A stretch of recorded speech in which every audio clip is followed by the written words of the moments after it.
Budget অধিবেশন আছে। তো আমি এনসিপি সংস্কার কমিটিকে ধন্যবাদ জানাচ্ছি যে এত সুন্দর একটা প্রোগ্রাম করার জন্য।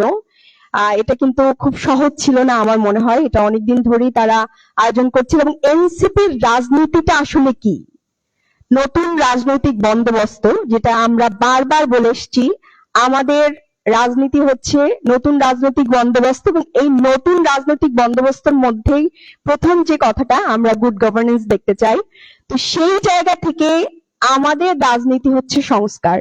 আমরা আমাদের রাজনীতিটা সেই 53 বছরের যে একটা কলঙ্কিত অধ্যায় দেখে দেখে আমরা এসেছি, একটা বার্ডেন আমরা নিয়ে এসেছি, সেই বার্ডেনকে মুক্ত করার জন্য এক ঝাঁক তরুণ দাঁড়িয়েছে, সাথে পেছন থেকে আপনারা আছেন।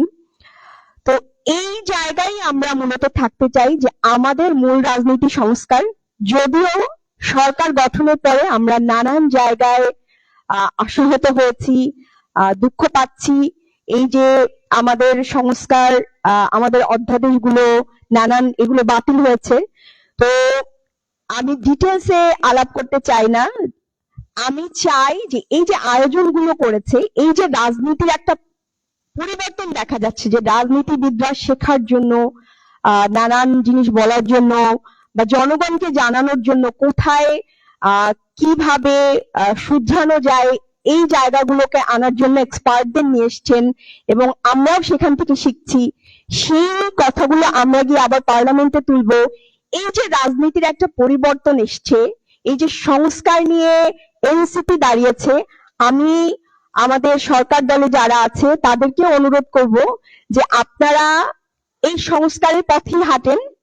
যেই পথে হাঁটছেন এই পথটা আসলে জনগণ পছন্দ করছেন না, এবং জনগণ পুরনো রাজনীতিতে, এই যে দলীয়করণের রাজনীতি, চাঁদাবাজি, ঘুষ, দুর্নীতি, টেন্ডারবাজি, এই রাজনীতিতে আর ফিরে যেতে চাচ্ছে না। আমরা সংস্কারের রাজনীতিতে চাই, আমরা একটা গুড গভর্নেন্স দেখতে চাই। এই গুড গভর্নেন্স আমরা আপনাদের লড়াইয়ে বা গভর্নমেন্ট গুড গভর্নেন্স তৈরির লড়াইয়ে আমরা বিরোধী দল যারা আছি তারাও পাশে থাকতে চাই। পাশাপাশি এই যে সুশীল সমাজ যারা আছে তারা অবশ্যই সাপোর্ট দিবেন, এবং তারা বলে গেলেন। তো আমি সরকারের কাছে অনুরোধ করব যে আপনারা আমাদেরকে সাথে নিয়ে যেই জায়গাগুলোতে আসলে সংস্কার দরকার, যেই জায়গাগুলোতে একমত হওয়ার দরকার, এই শহীদের আকাঙ্ক্ষা যেগুলো ছিল যেখানে একমত হওয়ার দরকার, আপনারা এই জায়গাগুলোতে একমত হন। আমরা আপনাদের এই সংস্কারের ক্ষেত্রে আমরা আপনাদের পাশে আছি, থাকবো ইনশাআল্লাহ। এই গুড গভর্নেন্স এর যে যাত্রা, এই যাত্রাই আমাদের এনসিপির একমাত্র যাত্রা হবে। তো সবাইকে ধন্যবাদ। লাঞ্চের সময় হয়েছে, আমি আবারও আপনাদের কাছে দোয়া চাচ্ছি। প্যানেলিস্ট যারা ছিলেন তাদেরকেও ধন্যবাদ যে আপনারা এই আমাদের রাজনৈতিক যাত্রায় আমাদেরকে বোঝানোর, শেখানোর দায়িত্ব নিয়েছেন। তো সবাইকে ধন্যবাদ, ধৈর্য ধরে কথা শুনেছেন। আসসালামু আলাইকুম।